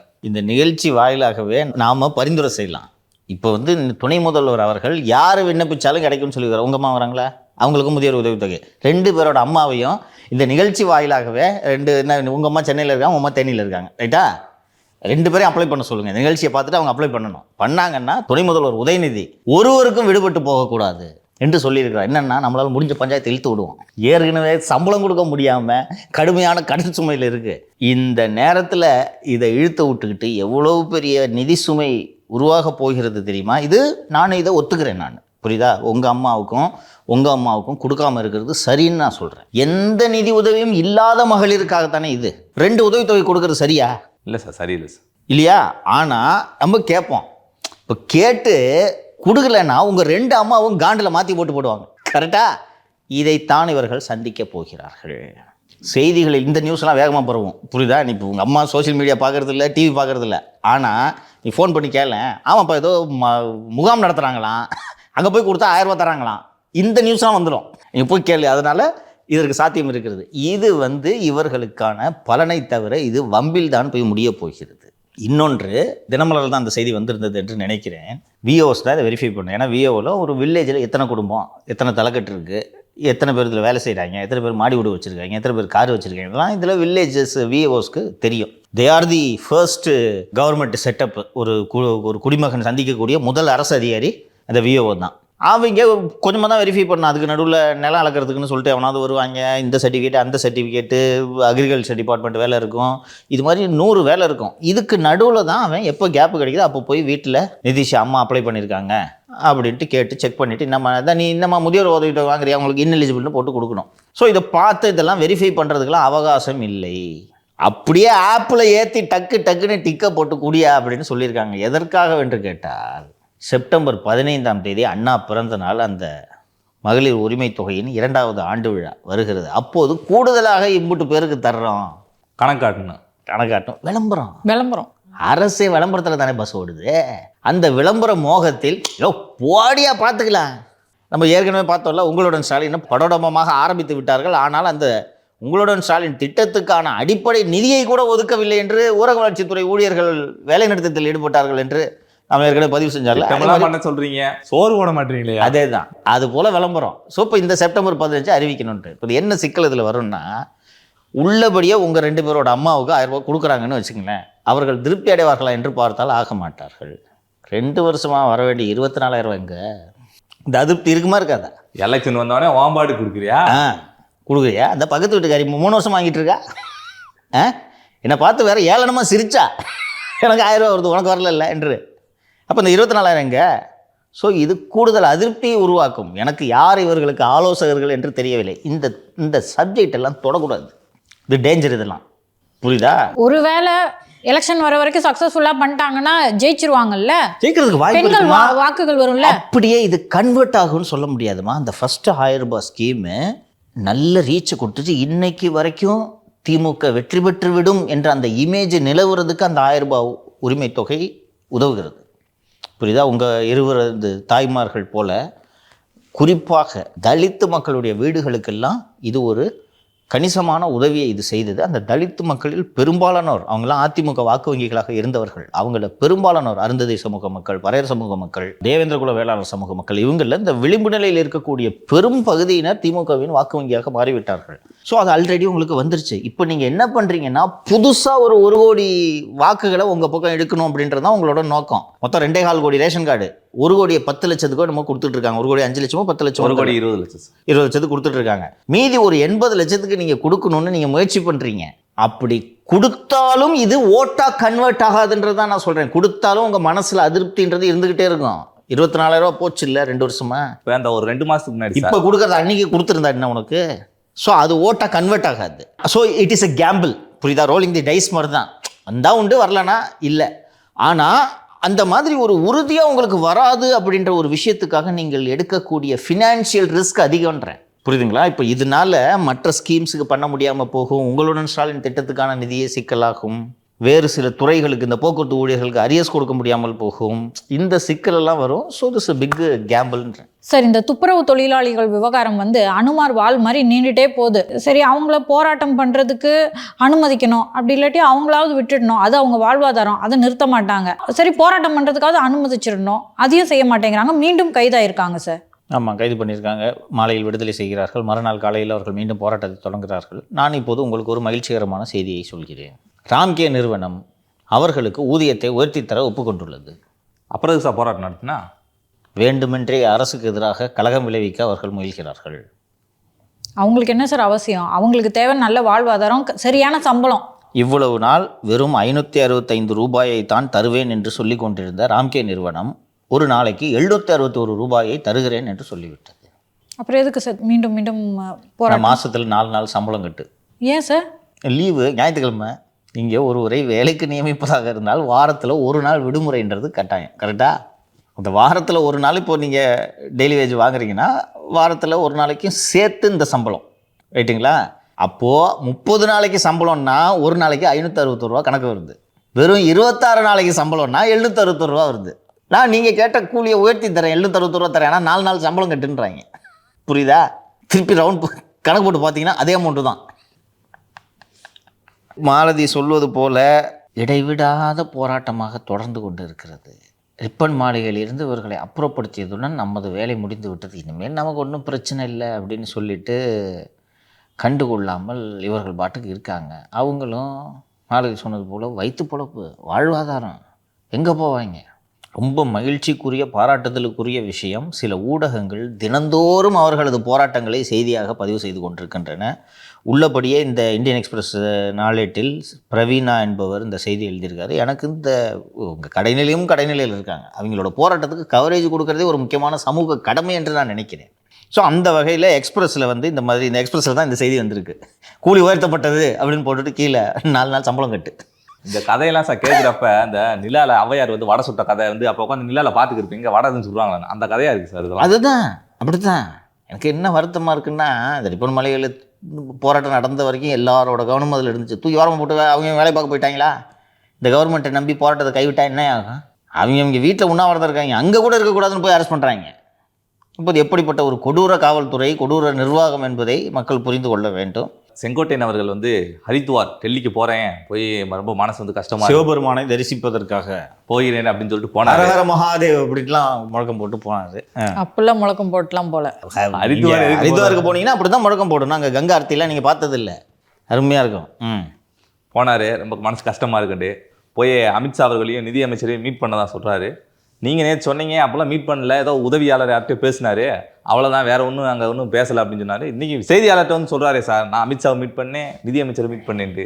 இப்போதும் நான் என்னுடைய செய்தியில் உறுதியாக இருக்கிறேன். திரு செங்கோட்டையன் உள்துறை அமைச்சரோட பிரதிநிதியைத்தான் சந்தித்தார். நிதி அமைச்சரையும் உள்துறை அமைச்சரையும் சந்திப்பதற்கு அவர் நேரம் கேட்டு அந்த அடிப்படையில் உங்களுக்கு அப்பாயின்மெண்ட் கிடைச்சிடும், நீங்கள் போங்க என்று முன்னாள் பிஜேபி தலைவர் இங்கே சொன்னதன் அடிப்படையில் தான் கிளம்பி அவர் போகிறாரு. அந்த ஐடியாவே அவங்க தான் கொடுத்துருக்காங்க. என்ன அங்கே போகிறேன்னா, சார் ஹரித்வார் போகிறேன்னு சொல்லிட்டு போங்க சார் நீங்கள் என்று சொல்லி போயிருக்கிறார். அவர் உங்கள் பிரதிநிதித்தான் சந்தித்தார். நான் என்னோட செய்தியில் உறுதியாக இருக்கேன், அவர் சந்திக்கல. ஆனால் ஏன் சார் அமித்ஷா சைடு எந்த ஒரு மறுப்பும் வரலையேங்க சார்? அங்கேருந்து வரும்போதே சார் அவர் தான் பார்க்கல, அவரை பார்த்தேன்னு நான் போய் ஏர்போர்ட்டில் சொல்லிக்கிறேன், கொஞ்சம் கம்முன்னு இருக்க சொல்லுங்கள் என்று சொல்லியிருக்கலாம். நான் நேற்றே இதை நான் எக்ஸ்பிளைன் பண்ணிட்டேன். BJP is in a pacifying mode, ரைட்டா? நான் நேற்றைய நிகழ்ச்சியிலே விளக்கியது போல, எடப்பாடி பழனிசாமியை பகைத்து கொண்டு இந்த தேர்தலை சந்திக்கும் எண்ணம் பிஜேபிக்கு இல்லை, பிஜேபி தலைமைக்கு இல்லை. எடப்பாடி தேவையில்லை, எடப்பாடி இல்லாமல் நாம் ஒரு கூட்டணியை அமைக்கலாம் என்று அவர்கள் எடுத்த முயற்சி எப்படி ஆனது என்று 2024 தேர்தல் முடிவுகள் நமக்கும் உணர்த்தின, பிஜேபி தலைமைக்கும் உணர்த்தியது. இப்போது பிஜேபி அதிமுகவை குட்டையை குழப்பி அதில் மீன் பிடிக்கலாம் என்று நினைத்தால் செய்ய முடியும். ஃபஸ்ட்டு ஏற்கனவே தொடர்ந்து 4.5 வருடங்களாக, 4.5 வருடங்கள் 2017 ஆரம்பிச்சிட்டாங்க இந்த வேலையை. அப்போதிலிருந்து தொடங்கி கிட்டத்தட்ட வந்து ஒரு 6 வருடங்களாக அதை தொடர்ந்து முயற்சித்து மண்ணை கவி இருக்கிறார்கள் என்பதை நாம் மறந்துவிடக்கூடாது. அந்த கட்சி அதுவாக நீந்தி ஒரு தலைமையை தேர்ந்தெடுத்து செட்டில் ஆகிடுச்சு அந்த பக்கம். இன்னைக்கு அந்த கட்சியின் தொண்டர்கள் திரு பழனிசாமியை தங்களது தலைவராக ஏற்றுக்கொண்டார்கள். அந்த கட்சியின் தொண்டர்கள் பழனிசாமியை ஹீரோவாக பார்க்கிறார்கள். அந்த கட்சியின் தலைவர்கள் பழனிசாமி தான் இந்த கட்சியை சரியாக வழிநடத்த முடியும் என்ற முடிவுக்கு வந்து விட்டார்கள். இனிமேல் போய் அந்த கட்சியில் திருப்பி இந்த போன்ற குழப்பங்களை விளைவிப்பது என்பது நமக்கு எதிராக அது திரும்பும் என்பதை பிஜேபி தலைமை நன்றாக உணர்ந்திருக்கிறது. ஒரு கட்டத்தில் ஜெயிக்க முடியாது, கஷ்டம். ஆனால் பிஜேபி கூட இருந்தால் ஜெயிக்கலாம், ஜெயிச்சு நாம் முதலமைச்சர் ஆகலாம், ஒரு 10 துணை முதலமைச்சரை பிஜேபியை போடுவாங்க. ஆனால் கட்சி நம்மக்கிட்ட இருக்காது. மாறாக கூட்டணி அத்து விட்டா ஜெயிக்க முடியாது. ஒரு 60-70 எம்எல்ஏ அடிக்கலாம், ஆனால் ஜெயிக்க முடியாது. ஆனால் கட்சி நம்மக்கிட்ட உறுதியாக இருக்கும் அப்படின்னா பழனிசாமியும் அதிமுக தலைவர்களும் எதை தேர்ந்தெடுப்பார்கள்? 2 ஆப்ஷன் அவங்க முன்னாடி. பிஜேபியிடம் பணிந்து போவது, பிஜேபி என்ன சொன்னாலும் கேட்டுக்கொள்வது. அப்படி செஞ்சாங்கன்னா பலவீனமான ஒரு கட்சியோடு நீங்கள் வெல்லலாம். ஆனால் அதிமுகவையும் சேர்த்து பிஜேபி தான் நடத்தும், ரைட்டா? இது ஆப்ஷன் ஏ. ஆப்ஷன் பி, கடுமையான நெருக்கடியை தருவார்கள். வெற்றி உறுதி அல்ல. கட்சியை காப்பாற்ற வேண்டும் என்றால் இனி பிஜேபியோடு பயணம் செய்வது அவசியமில்லை, இனி பிஜேபியோடு பயணம் செய்வது ஆபத்தானது என்ற முடிவுக்கு வந்து பிஜேபி கூட்டணி வேண்டாம் என்ற முடிவில் அதிமுக இருக்கிற கட்சிகளை எல்லாம் வைத்துக்கொண்டு தேர்தலில் போட்டியிட்டால் வெற்றி என்பது நிச்சயமாக வெற்றி கிடையாது. ஆனால் கட்சி உறுதியாக இருக்கும். அப்போது பழனிசாமியும் அதிமுக தலைவர்களும் எதை தேர்ந்தெடுப்பார்கள்? கடந்த காலத்தை பார்க்கும்போது ஒருவேளை 24ல் எம்பி எலெக்ஷனை ஒன்னா சேர்ந்து இருந்திருந்தாங்கன்னா ஒரு 10 எம்பியாவது இருப்பாங்க. ஆனாலும் தோல்வியை பத்தி கவலைப்படாம கூட்டணியிலேருந்து வெளியே வந்தாங்க. மாலதி கரெக்டாக சொல்கிறாங்க, தெரியுதா? ஆப்ஷன் பி தான் சத்தியம். கட்சி முக்கியம் அவங்களுக்கு, புரியுதா? மாலதி சொன்ன மாதிரி வெற்றி எளிது கிடையாதுன்றது அப்போவும் தெரியும். எதுக்கு 23 செப்டம்பர் 2023 செப்டம்பர் 23 எதுக்கு கூட்டணி உடைச்சாரு? கூடவே இருந்துக்கிட்டு இருக்கிறோம். 21லேருந்து 3 வருஷமாக ஒன்றா ட்ராவல் பண்ணுறோம். என் கூட இருக்கிற ஒருத்தனை வச்சு நீங்கள் ரெட்டலை முடக்க ட்ரை பண்ணுறீங்க, என் கட்சியை தடை செய்ய ட்ரை பண்ணுறீங்க, என் சகோதரனை எனக்கு எதிராக தூண்டி விட்றீங்க, நீங்கள் என் கட்சியை கபலீகரம் பண்ணலான்னு நினைக்கிறீங்க. நீங்கள் ஒருவேளைங்க சார் இந்திய அளவில் அவங்க மெஜாரிட்டி எடுத்திருந்தாங்கன்னு வைங்களேன், இன்னைக்கு அவங்களோட அணுகும் விதமே வேறையா இருந்திருக்கும். நல்ல பாயிண்ட் நீங்கள் சொன்னது வரேன். ஸோ நீங்கள் என் கூட இருக்கிறவனை எனக்கு எதிராக தூண்டி விட்றீங்க, என் வீட்டு குடும்பத்தை சேர்ந்தவனை எனக்கு எதிராக தூண்டி விட்றீங்க. நீங்கள் அப்படி இருக்கும்போது இனிமேல் உங்களோட தொடர்றதுன்றது சரியாக வராது அப்படின்ட்டு தான் செப்டம்பர் 23 பழனிசாமி தலைவர்களை எல்லாம் கலந்து ஆலோசிச்சுக்கிட்டு வேணான்னு முடிவெடுத்தார். இந்த முடிவை எடுத்த பிறகு 24 என்ன முடிவுன்னு பார்த்தீங்கன்னா 19 இருந்ததை விட ஒரு பலவீனமான பாஜக தான் என்று இருக்கிறது. திருப்பியும் வந்து ஒரு 300 சீட்டு அவங்க ஜெயிச்சிருந்தாங்கன்னா அவங்க மற்ற கட்சிகளை நடத்தும் விதமே வேறு. இன்னைக்கு மைனாரிட்டி. பீகார் தேர்தலில் பிஜேபி தோல்வியை சந்தித்தால் உங்களால் தான் தோல்வி என்று நிதிஷ் முதலில் ஆதரவை வாபஸ் வாங்குவார். அவரை பார்த்துவிட்டு நாயுடுகார் என்ன செய்வார் என்பது யாருக்கும் தெரியாது. அதான் அரசியல், புரியுதா? நிதிஷை பார்த்தீங்கன்னா அவரோட வரலாறு பூரா பார்த்தீங்கன்னா இந்த பக்கம் காங்கிரஸோட சேர்ந்து கூட்டணி அமைச்சு ஆட்சிக்கு வந்த பிறகு காங்கிரஸை கைட்டு விட்டு பிஜேபியோட ஆட்சியை நடத்துவார். இந்தியா கூட்டணின்னு ஒன்று ஆரம்பிச்சு இன்னைக்கு இந்தியா கூட்டணியில் அவரே இல்லை, ஆரம்பிச்சவரே அவர் தான். ஸோ இது போல் டிசைனான பல்ட்டிகளை இந்தியா முழுவதும் பார்க்கலாம். அப்படி இருக்கும்போது தொல்லை வரும் கட்சிக்கு, அதிமுக தலைவர்களுக்கு நெருக்கடி வரும். வெற்றி என்பது நெருக்கடி. இப்போ இந்த தேர்தலை பக்கத்தில் வச்சுக்கிட்டு அவ்வளோ நெருக்கடிகள் கொடுக்க முடியாது. வெற்றி உறுதியாக இல்லைன்றது நன்றாக தெரிஞ்சாலும் கட்சியை காலி பண்ணிட்டு வாங்கன்னு தெரிஞ்சிச்சுன்னா விடுங்க பார்த்துக்கலான்ட்டு வந்துடுவாங்க. அந்த ரிஸ்க்கை எடுத்து தான் 39லையும் தோத்தாலும் பரவாயில்ல, இன்றைக்கும் கட்சி ஸ்ட்ராங்காக இருக்கா இல்லையா? தொடர்ந்து தோல்வி தான்மா, நம்ம இருக்கல. 19 தோல்வி, 21 தோல்வி, 24 தோல்வி, இன்னும் உடஞ்சி துண்டு துண்டாக போயிடுச்சா கட்சி? இருக்குல்ல வலுவா? இதுதானே பேஸு. இந்த பேஸுக்கு ஆபத்தை ஏற்படுத்துனாங்கன்னா என்ன பண்ணுவாங்க? இதை பிஜேபி புரிந்து கொண்டது என்று நான் பார்க்கிறேன். இப்போதும் அவர்கள் செங்கோட்டையனையும் ஓபிஎஸ்ஸையும் போய் நீங்கள் 2 பேரும் ஒன்றா ப்ரெஸ் மீட் கொடுங்கன்னு சொன்னால் வேறு வழி இல்லாமல் கொடுப்பாங்க இல்லையா? இணைந்த கைகள்னு 2 பேரும் சேர்ந்து கை தூக்குங்க அப்படின்னு தூக்குவாங்க. தூக்கி ஒரு பேட்டி கொடுக்கலாம்ல மாற்றி. BJP is not interested. கொஞ்சம் சீண்டுனா போயிடுவாங்கன்றது தெரியும்.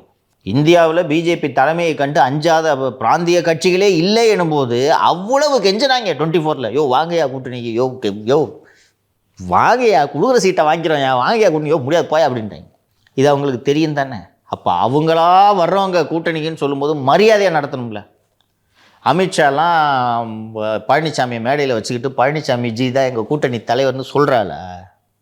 மதிக்க மாட்டாங்க தெரியுமா? கருவேப்பிலை போலவே தூக்கி போடுவாங்க.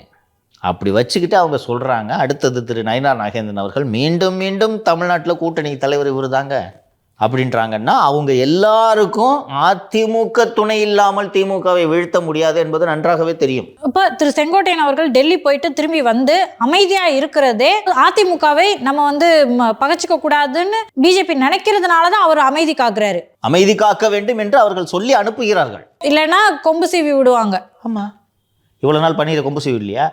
கொஞ்சம் யோசிச்சு பாருங்கள். நான் மீண்டும் நம்ம எல்லாரும் மறந்துடுறோம் பல்வேறு செய்திகளை பார்ப்பதுனால. சார் நீங்கள் சேர்த்து வைப்பீங்களா அதிமுகவை பிரிந்த அணிகள்ன்ட்டு அமித்ஷா கிட்ட கேள்வி கேட்டப்ப என்ன சொன்னார் அவர்? அது அவங்க கட்சி விவகாரம் சொன்னாரா?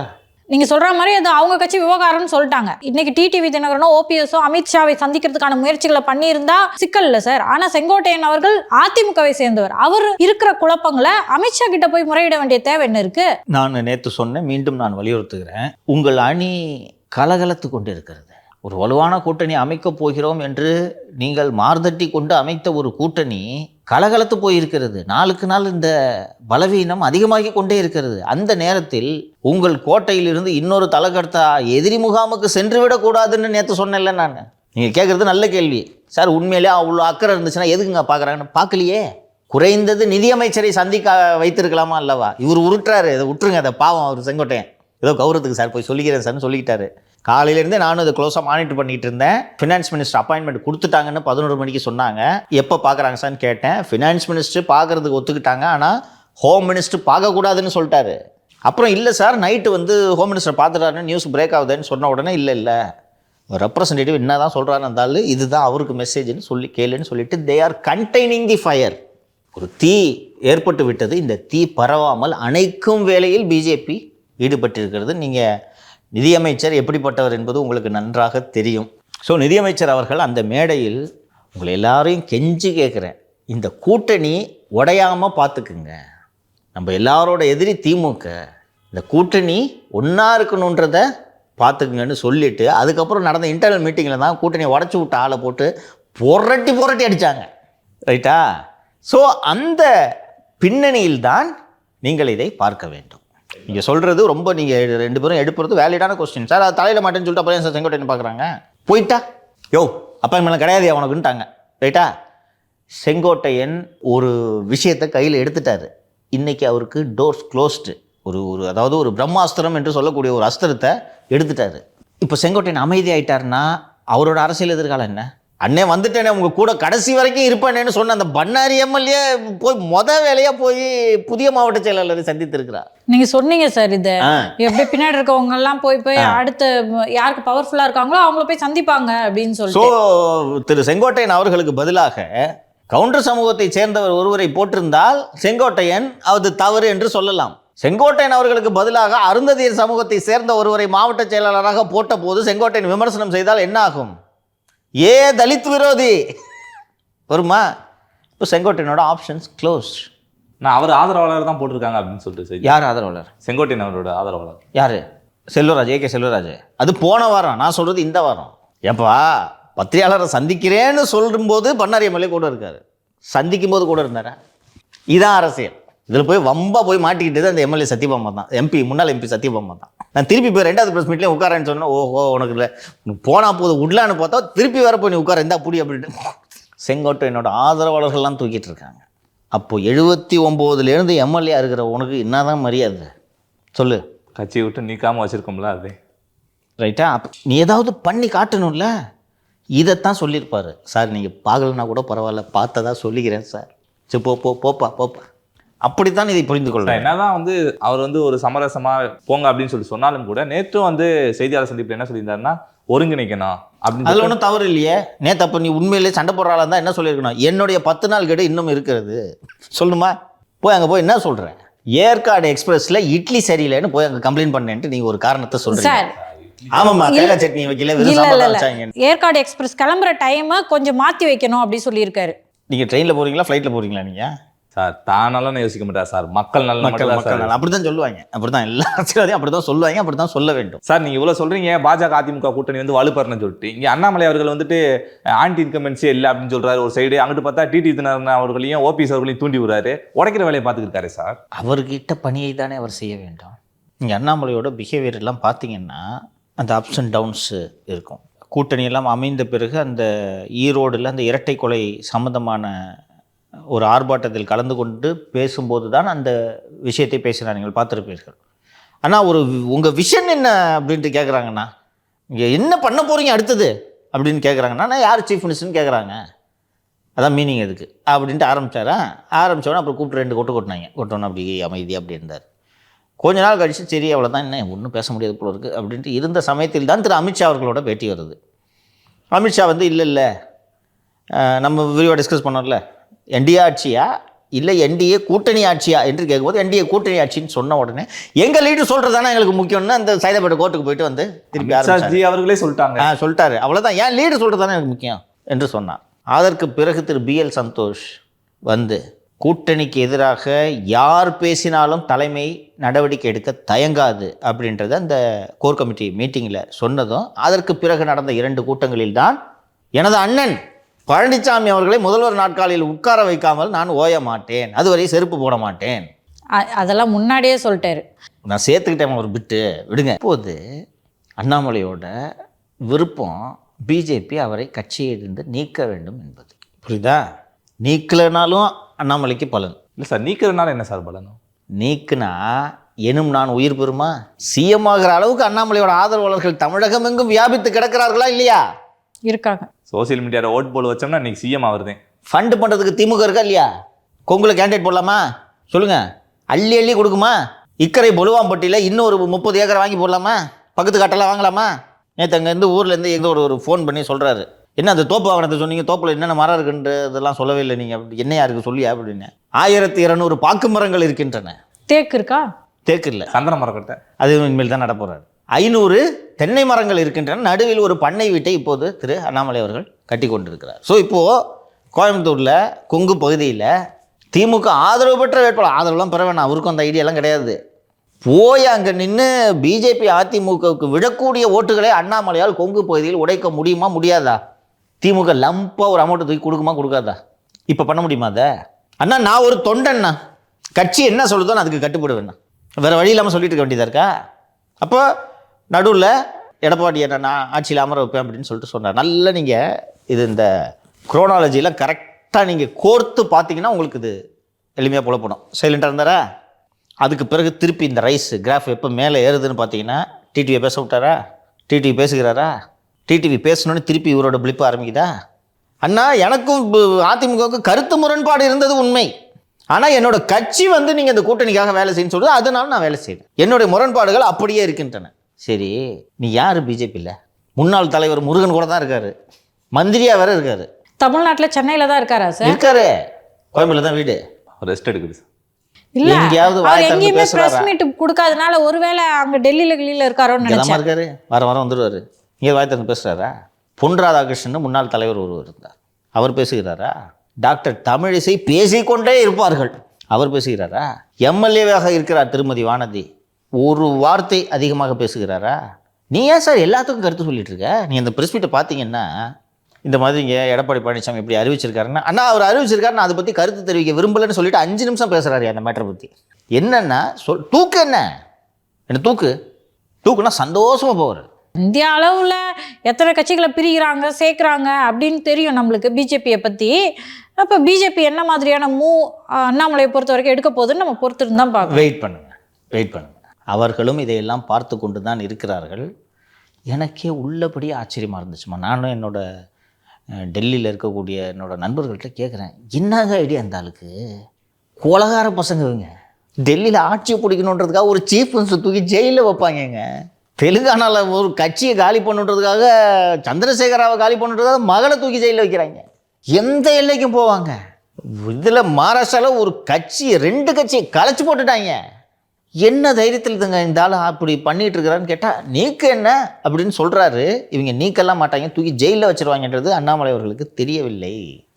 ஒரு 4-5 வருஷமாக நம்ம தான் வளர்த்து விடுறோம், அதுவும் பிரதமர் எல்லாம் இவர் மீது அதிகமான நம்பிக்கையை வைத்து விட்டார். இந்த நேரத்தில் நம்ம தூக்கி போட வேணாமே. இன்னொன்று, நீக்குனா உன் வேலை ஈஸி ஆகிடுது இல்லை, அண்ணாமலை வேலை. கொங்கு மக்கள் கட்சின்னு ஆரம்பிப்பார், கொங்கு மக்கள் கட்சி 2. ஸோ அதே மாதிரி இப்போ இடி அனுப்பிச்சா கூட சார் அவங்களுக்கு தான் கெட்ட பேர் வரும்னு நினைக்கிறேன். சொந்த கட்சிக்காரங்களே இப்படி பண்ணுறாங்க. வரும். ஆனால் ஒரு கட்டத்தில் அந்த லக்ஷ்மண் ரேகான்றாங்கல்ல, நீங்கள் அந்த லக்ஷ்மண் ரேகாவை தாண்டிட்டீங்கன்னா யோசிக்க மாட்டாங்கம்மா. ஏமா அவங்களுக்கு கஷ்டப்பட்டு நம்ம இவ்வளோ நேரம் பிஜேபி இந்த கூட்டணி எவ்வளோ விரும்புது, எவ்வளோ முக்கியம்னு பார்க்குதுன்னு நான் சொல்கிறேன். அதை உடைக்கிற வேலையை திருப்பி நீங்கள் செஞ்சுட்டு இருந்தீங்கன்னா அவங்க பொறுமைக்கு ஒரு எல்லாம் இருக்கா இல்லையா? நான் மீண்டும் சொல்வது போல கவனம் முழுக்க பீகாரில் இருக்கிறது.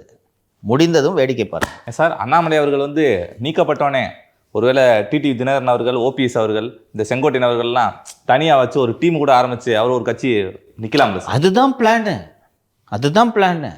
ஆனால் டிடிவி சொன்னார் போகிற வழியில் புது கட்சிகள் கூட உருவாகலாம் அப்படி சொன்னார். இதை தான் மீன் பண்ணாரான்னு தெரில. இவங்க எல்லாரோட நோக்கம் என்ன சொல்லு? இப்போ நீ சொன்ன ஆட்களோட நோக்கம் எல்லாம் என்னன்னு சொல்லு. அதிமுக கூட நிற்கக்கூடாது, அதிமுக ஜெயிக்கக்கூடாது, தோக்கடிக்கணும். நான் ரொம்ப நாள் முன்னாடி ஒரு 20 நாளைக்கு முன்னாடி சொன்னேன்னு நினைக்கிறேன். ஸ்கெட்சு எடப்பாடிக்குன்னு சொன்னீங்க போருக்கா.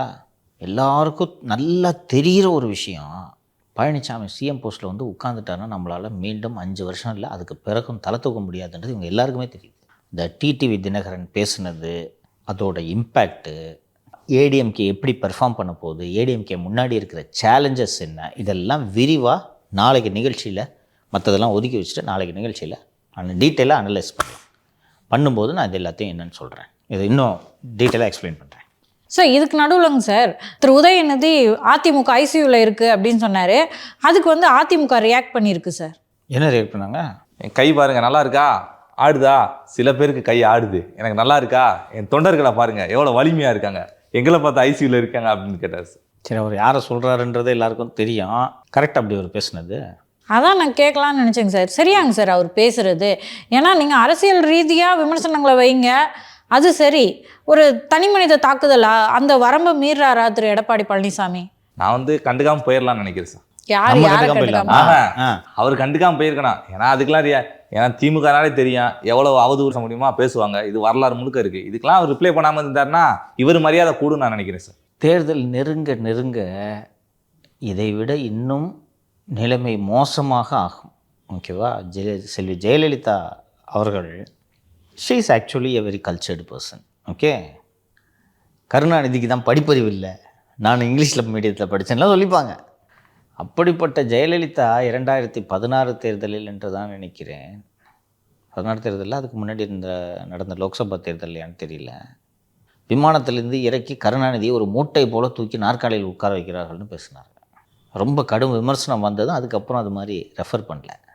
திரு பழனிசாமிக்கு என்னென்னா, என் கட்சி கூட்டணியிலேருந்து தேமுதிகவை தூக்கின்னு போகிறீங்க, பாமக கூட கூட்டணி வைக்கலான்னு பார்த்தா அங்கே துட்டை கொடுத்து அந்த கட்சியை 2 செங்குத்தாக பொழந்து வச்சுக்கிறீங்க. என் கட்சியிலே ஒருத்தரை, இப்போ நம்ம விவாதிச்சது அவருக்கு தெரியாதா, என் கட்சியிலே ஒருத்தரை, எங்கள் பகுதியை சேர்ந்த ஒருத்தரை, என் ஜாதிகாரன் ஒருத்தரை நீங்கள் எனக்கு எதிராக தூண்டி விட்டுறீங்க. இன்னும் என் கட்சியில் இருக்கக்கூடிய பல மாவட்டங்களில் இருக்கக்கூடிய பல்வேறு தலைவர்களோடு நீங்கள் பேச்சுவார்த்தை நடத்தி கொண்டு இருக்கிறீர்கள். என் கட்சியை முடக்கணும், என் கட்சி சின்னத்தை முடக்கணும், என் கட்சியை இருக்கக்கூடாதுன்ட்டு என் கட்சிக்கு எதிராக இந்தியா முழுக்க வழக்கு தொடுக்கும் ஒரு நபரை கூட்டின்னு போய் நீங்கள் வீட்டில் விருந்து வைக்கிறீங்க. இவ்வளோ பண்ணிக்கிட்டு அதோட நீட்சியாக தான் என் கட்சியை அழிச்சலான்னு நினச்சிட்டு தான் நீங்கள் என் கட்சி ஐசியூவில் இருக்குதுன்னு நீங்கள் சொல்கிறீங்க. அப்படி இருக்கும்போது தான் யார் ஐசியூவில் இருக்காருன்றதுக்காக இதை சொன்னார். எனக்கு அதில் உடன்பாடு இல்லை. நான் சொல்லிடுறேன், திரு பழனிசாமி அவர்கள் முதல்வரை அப்படி குறிப்பிட்டது எனக்கு ஒரு தனிமனி. இது மாதிரிலாம் அவர் பேசுகிறவர் கிடையாது சார். அந்த அளவுக்கு கோவப்படுத்திருச்சு அவரை. Look at the amount of pressure he is handling. சொந்த கட்சியில் இருப்பவர்களை ஹேண்டில் பண்ணுற நெருக்கடி, இது போல் பல்வேறு விஷயங்கள். பட் இந்த எலெக்ஷன் ஹீட் ஆஃப் தி மொமெண்ட்டில் இப்படித்தான் இந்த வார்த்தைகள் வெளியே வந்து விழும். இவர் இவ்வளோ ரொம்ப அவர் திரு பழனிசாமி பேசுனதுக்கு ரொம்ப ஆதங்கத்தோட திரு உதயநிதி அவர்கள் இப்படிலாம் பேசக்கூடாது அப்படி இப்படின்லாம் ஏதோ சொல்லியிருந்தார். எடப்பாடி பழனிசாமி எப்படி முதல்வரானார்னு எவ்வளோ கொச்சையாக பேசினார் ஞாபகம் இருக்காம்மா? நான் அதை திருப்பி சொல்ல விரும்பல. பேசினா ஞாபகம் இருக்கா? அப்போ அவர் சிஎம்மாக இருந்தார் இல்லையா? சிஏ ப்ராட்டஸ்ட் அப்போ தான் போகிற இடத்துல பேசுகிறாரு. அவர் சிஎம்மாக இருக்கார். என்ன பேசினார்? நீங்கள் 2 பேரையும் தான் அசிங்கப்படுத்துறீங்க. திரும்ப சசிகலா அசிங்கப்படுத்துறீங்க. வேண்டாம், அந்த தெரியும், பார்க்குறவங்களுக்கு தெரியும். அவ்வளோ கொச்சையாக பேசிட்டு வலிக்குதாப்போ? அவர் பழனிசாமி பேசிட்டு சொன்னார் ஞாபகம் இருக்கா? எங்களுக்கும் நாக்கு இருக்குது, எங்களுக்கும் சிந்தனை இருக்குது, வேண்டாம் ஒழுங்காரு என்று சொன்னார். நான் அதை நியாயப்படுத்தலை. இப்படி தான் போகும் எலெக்ஷன். அதாவது கிட்டத்தட்ட போர் மாதிரிப்பா, வாழ்வா சாவாதான்ப்பா இது 2 கட்சிக்கும். அண்ட் இவங்க அவங்களுக்கு எவ்வளோ குறைச்சல் கொடுப்பாங்க, அவங்க இவங்களுக்கு எவ்வளோ குறைச்சல் கொடுக்குறாங்க. தி திக் ஆஃப் தி மொமெண்ட் இதெல்லாம் வருன்றேன் எலெக்ஷனில். இன்னும் போ பாரு சார். இதுக்கு மறுபடியும் வந்து உதயநிதி ஸ்டாலின் அவர்கள் ரிப்ளை பண்ணிருக்காரு. முதல்வரை வந்து நீங்கள் அப்படி சொன்னது வந்து எங்களுக்கு கஷ்டமாக இருக்குது, நீங்கள் 100 ஆண்டு நல்லா இருக்கணும், நீங்கள் மட்டும்தான் அதிமுகவின் பொதுச் செயலாளராக இருக்கணும், ஏன்னா எங்களுக்கு வெற்றி பெறதுக்கு ஈஸியாக இருக்கும்.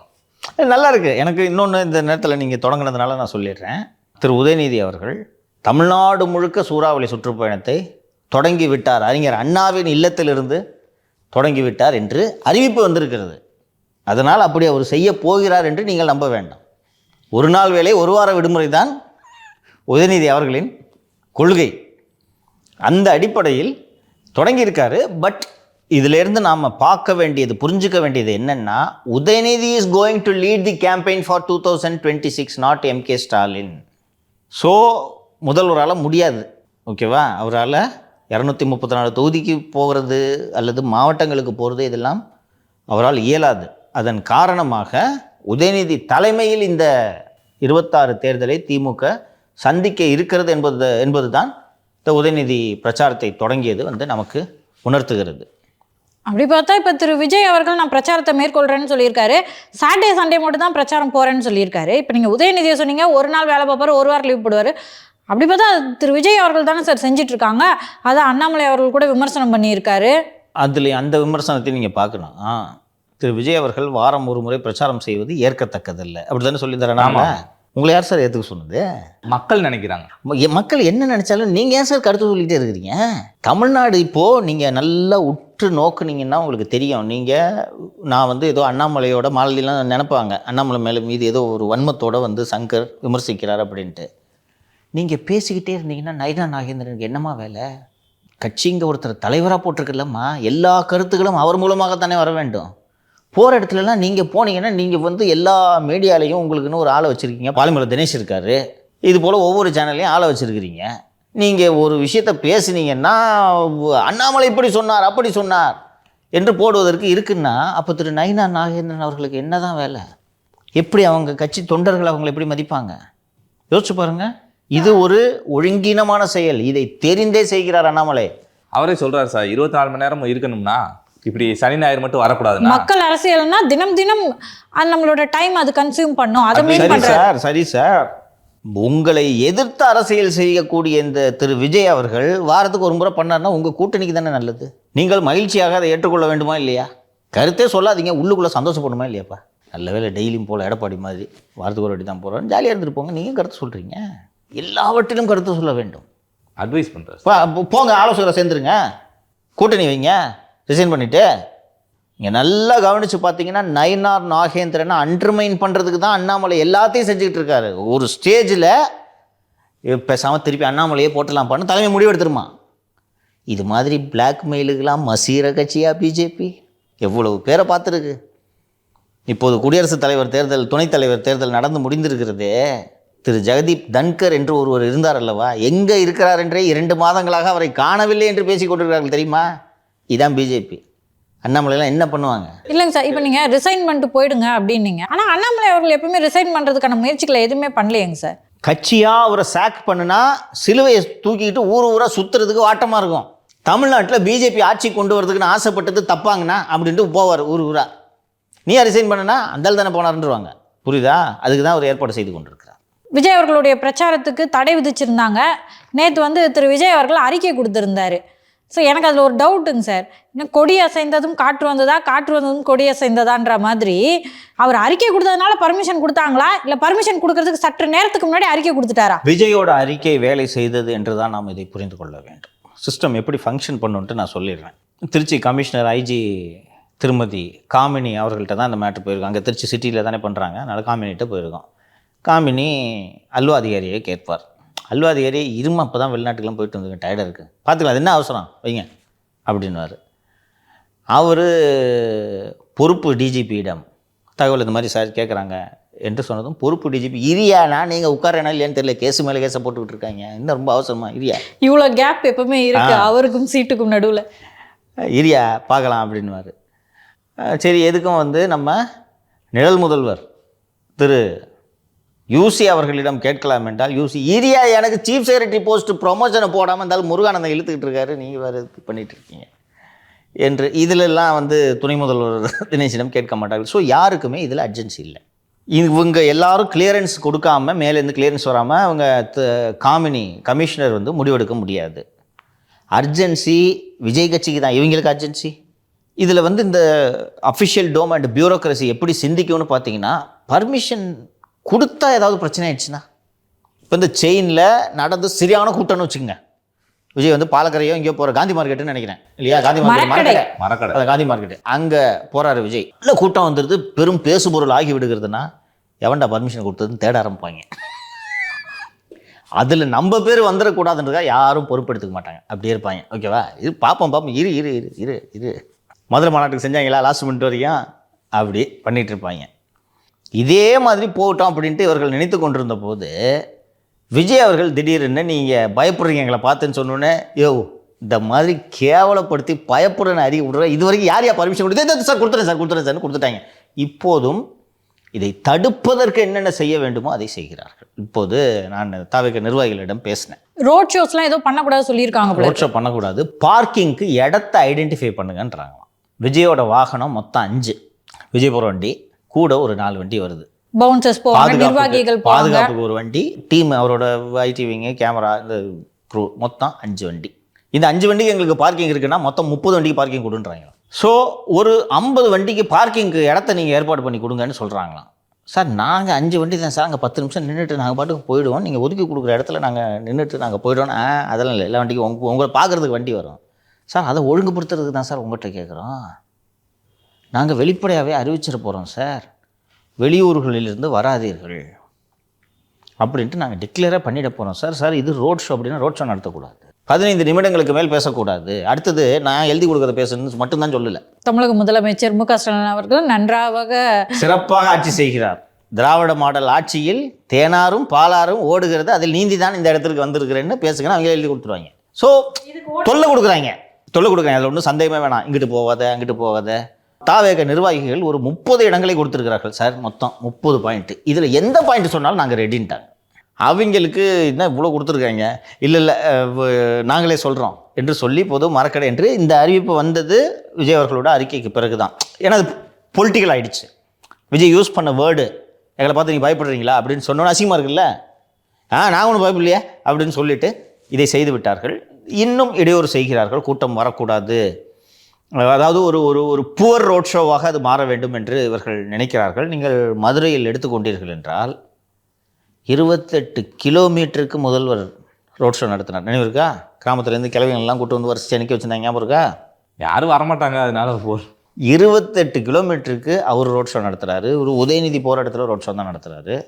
அப்படி இருக்கும்போது இவர் திரு விஜய் அவர்களை மட்டும் ரோட் ஷோ நடத்தக்கூடாது என்று இவர்கள் தடுப்பது எப்படி இருக்கிறது என்பதை மக்கள் பார்த்து. ரோட் ஷோனா அவங்களோட கேரவனை நிறுத்திட்டு கொஞ்சம் தூரம் நடந்துட்டு எல்லாரையும் பார்க்கறது, கை கொடுக்குறதாங்க sir. He will travel in vehicle, சாலையின் இருமருங்களும் மக்கள் நின்று பார்த்து கொள்வார்கள், அவ்வளோதான். அது எல்லாருமே தான் பண்ணுறாங்களே. நீ பண்ணாத, கூட்டம் அதிகம் வரும் உனக்கு. சார் எனக்கு இருக்கிறதுலே வினோதமாக என்ன இருந்துச்சுன்னா, அந்த போகிற அந்த கேம்பெயின் அந்த வாகனம் இருக்குல்ல, அதில் மேலே நிற்கக்கூடாது, தலையை காட்டி நிற்கக்கூடாது. அது ஒரு வண்டியில் உட்காந்துக்கிட்டு தான் இருக்கணுன்றாங்க. அப்புறம் எப்படி பேசுவார்?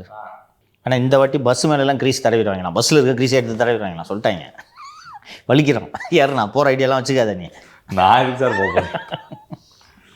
அந்த சுருட்ட முடி தம்பி போதா இல்லையான்னு தெரியல, அந்த அங்கே ரேம்பில் தாவனார்ல அந்த தம்பி போகிறாரா இல்லை, இன்னொரு தம்பி கம்ப்ளைண்ட் கொடுத்தாருவார், அவர் கன்ஃபார்ம் போவார். போயிட்டு மறுபடியும் ஏறுவார், கீழே தள்ளி விட்டோன்னே ஏன் முதுகெலும் பாதிச்சிருச்சு, எனக்கு 1.5 கோடி இழப்பீடு வேணும்டுவார். ஸோ இதையெல்லாம் தாண்டி எப்படி இந்த பிரச்சாரத்தை முன்னெடுக்கப் போகிறார், அண்டு இதுவும் வார வாரம் தான் இவர் மக்களை சந்திக்கிறார் என்பது விமர்சனத்திற்குள்ளாகி இருக்கிறது. நான் என்ன பார்க்குறேன்னா, உங்களுக்கு இது ஸ்ட்ரேஞ்சாக தெரியும், எடப்பாடி பழனிசாமி டெய்லி போகிறாரு, ஒவ்வொரு தொகுதிக்கும் போகிறாரு, 234 தொகுதியும் கவர் பண்ணணுன்ட்டு அவர் நினைக்கிறாரு. விஜய் மாவட்டங்கள், எல்லா மாவட்டங்களுக்கும், வருவாய் மாவட்டங்களுக்கு போகிறார். ஸோ டிசம்பர் மாதம் வரைக்கும் எவ்ரி சனிக்கிழமை, இன்னையிலிருந்து டிசம்பர் மாதம் வரை உள்ள அனைத்து 20/12/2025 வரை உள்ள அனைத்து சனிக்கிழமைகளும் போகிறார். அப்படின்னா விஜய்க்கு இந்த பிரச்சாரம் போதும்னு தோணுது. அது அவருக்கு பிரச்சனை, நீங்கள் ஏன் விமர்சனம் பண்ணுறீங்க? அது கூட பரவாயில்ல சார், அவங்க ஒரு அட்டவணை கொடுக்குறாங்க, அதுக்கே எவ்வளோ சிக்கல் இருக்கு. சிக்கல் பண்ணுறீங்க. அதெல்லாம் இல்லாமல் நான் என்ன சொல்கிறேன்னா, அவரு கட்சி, நான் ஒரே ஒரு நாள் தான் பிரச்சாரம் பண்ணுவேன்னு முடிவெடுத்தாலும் அவர் இஷ்டங்க. அது உங்களுக்கு தானே லாபமாக இருக்கு. லாபம், சந்தோஷமா இருங்க, நல்லதுங்க. விஜய் வாரத்துக்கு ஒரு வாட்டி தாங்க பண்ணுறாரு, சூப்பருங்க. மக்கள் தான் முடிவு பண்ண போகிறாங்க. பெரிய அளவில் மக்களை போய் சேர முடியாதுங்க அப்படி சொல்லிட்டு ஏங்க வாரத்துக்கு ஒரு வாட்டி பிரச்சாரம் பண்ணுற ஆளெல்லாம் மக்கள் ஏற்றுக்க மாட்டாங்கன்னா முடிஞ்சு போச்சு, ரைட்டா? அது ஏற்கத்தக்கதில்லை, நான் ஒத்துக்க மாட்டேன். உன்னை யாரையா ஒத்துக்க சொன்னது? ஸோ இது விஜய்க்கு இது சேலஞ்சு. நீங்கள் விஜய், ஏன்னா இது ஒரு அன்டெஸ்டடு மெத்தட் ஆஃப் கேம்பெயின், இது புரியுதுங்களா? நீங்கள் இவ்வளோ நாள் ஜெயிச்ச கட்சியான அதிமுக தெருவுக்கு போகிறாங்க. இப்போது ஆட்சியில் இருக்கக்கூடிய கட்சி வீட்டோட புந்து எட்டி பார்க்கல, மீது எல்லா இடத்துக்கும் போயிட்டாங்க, அவ்வளோ தீவிரமாக பண்ணிகிட்டு இருக்காங்க. புதிதாக ஆரம்பித்த கட்சியான தமிழக வெற்றி கழகம், அதன் தலைவர், நான் 3 மாவட்டங்களுக்கு, ஒரு வாரத்துக்கு 3 மாவட்டத்தை நான் கவர் பண்ணுறேன் என்ற முறையில் பிரச்சாரம் செய்கிறார். அவருக்கு நம்பிக்கை இருக்கிறது, இந்த பிரச்சாரம் போதும். அது மட்டும் இல்லை சார், கூட்டம் கூடுது, அவங்களுக்கும் அந்த மாதிரியான சிக்கல்கள்லாம் இருக்கும்போது ஒரு எக்ஸ்பெரிமெண்டலாக ட்ரை பண்ணி பாருங்க. இதன் மூலமாகவே அவர் வெற்றி பெறவும் வாய்ப்பு இருக்கிறது. அது அவரோட பிரச்சனை. ஸோ ஒரு ஜனநாயக நாட்டில் திரு உதயநிதி அவர்கள் போய் இன்னைக்கு பிரச்சாரத்தை தொடங்கிறார். எனக்கு உள்ளபடியே நான் மனசார வாழ்த்துறேன் அவரை, உதயநிதியை. இப்போது எந்திரிச்சு வேலை பார்க்குறாருன்னு சந்தோஷம் எனக்கு. இதைத்தான் உங்கள் அப்பா இவ்வளோ நாளாக 4.5 வருஷமாக சொல்லிட்டு இருந்தார். இப்போதாவது அவர் வேலை பார்க்கறது வீதிக்கு வந்தது எனக்கு உள்ளபடியே மகிழ்ச்சி. எல்லோருக்கும் வாய்ப்பு, சம வாய்ப்பு இருக்கிறது. The best wins. ஓகேவா? அல்டிமேட்லி நாம் எல்லாரும் சேர்ந்து தான் முடிவு பண்ண போகிறோம். எல்லாரும் டிசைனாக நம்மக்கிட்ட நமது வாக்குகளை பெற முயற்சி செய்கிறார்கள். The best is going to win. ஒரு டெமோக்ரஸியில் எல்லோருக்கும் வாய்ப்பு தரப்பட வேண்டும். உதயநிதி அங்கிட்டு போகிறாரு, எடப்பாடி பழனிசாமி இங்கிட்டு போகிறாரு, விஜய் அவர்களுக்கும் இதே போன்ற வாய்ப்பை ஏற்படுத்தி கொடுங்கள். இப்படி இடையூறு செய்யாதீர்கள். அவர் சின்னவருக்கு பிடிக்கலன்ற ஒரே காரணத்துக்காக போலீஸை வச்சு போகிற இடத்துலலாம் அப்படி கொச்சல் கொடுக்காதீங்க. இதுவே அவருக்கு சாதகமாக மாறும். இவர்கள் இதை புரிந்து கொள்ள வேண்டும். காங்கிரஸ் கட்சி திராவிட முன்னேற்ற கழகத்தின் வளர்ச்சியை நசுக்க வேண்டும் என்று முயற்சித்து தான் இந்த கட்சி வளர்ந்தது. திமுக அண்ணா திமுகவை எப்படியாவது போட்டு நசுக்கணும்னு ட்ரை பண்ணி தான் வாரம் போராட்டத்தை அறிவிப்பாருமா. யார் சார்? கருணாநிதி எம்ஜிஆர் ஆட்சியில் இருக்கும்போது போய் அமெரிக்காவுக்கு போன உடனே செத்துட்டார் எம்ஜிஆர்ன்ட்டார். சும்மா பஞ்சு வச்சுருக்காங்க, செத்துட்டார். இல்லைங்க இருக்காரு, அப்போ அது வரைக்கும் என்கிட்ட ஆட்சியை கொடு இப்படியே சொல்கிறாரு. அவர் வரும் வரை என்னிடம் ஆட்சியை ஒப்படைங்கள். அந்த அளவுக்கு காஞ்சி போயிட்டார். அதிமுக போட்டு எவ்வளவு அடக்க முடியுமோ அடக்குனாங்க. வீறு கொண்டு எழுந்து அந்த கட்சி வளர்ந்தது. ஸோ இதை நோக்கி நீங்கள் இதை இப்படி பண்ணிங்கன்னா இதுக்கும் அந்த வளர்ச்சியை தான் நீங்கள் தேடித் தருவீர்கள் என்பதை புரிந்து கொள்ள வேண்டும். டெமோக்ரஸி. அவர் போய் விஜய் மாதம் ஒரு வாட்டி தான் பிரச்சாரம் பண்ணுவேன்னு முடிவெடுக்கட்டும். அவரு கட்சி மக்கள் ஏற்றுக்கிட்டாங்கன்னா ஏற்றுக்கிட்டு போகிறாங்க. நம்ம அரசியல் அவங்க தான் முடிவு பண்ண போகிறாங்க. நீங்கள் பாதுகாப்பு ஏற்பாடு செய்வது மட்டும்தான் உங்கள் வேலை. இங்கிட்டு போகாத, அங்கிட்டு போகாத, எந்திரிச்சு நிற்காத, தலை சீவாத, இப்படி பேசாத, ஜன்னல் திறக்காத, இதெல்லாம் சொன்னீங்கன்னா பார்க்குறதுக்கு நல்லா இல்லை. இது ஒரு ஜனநாயகமும் அல்ல. சரி சார், இன்றைய அரசியல் பல நிகழ்வுகளை பேசணும். தொடர்ந்து நானே பேசுவோம் சார். நன்றி சார்.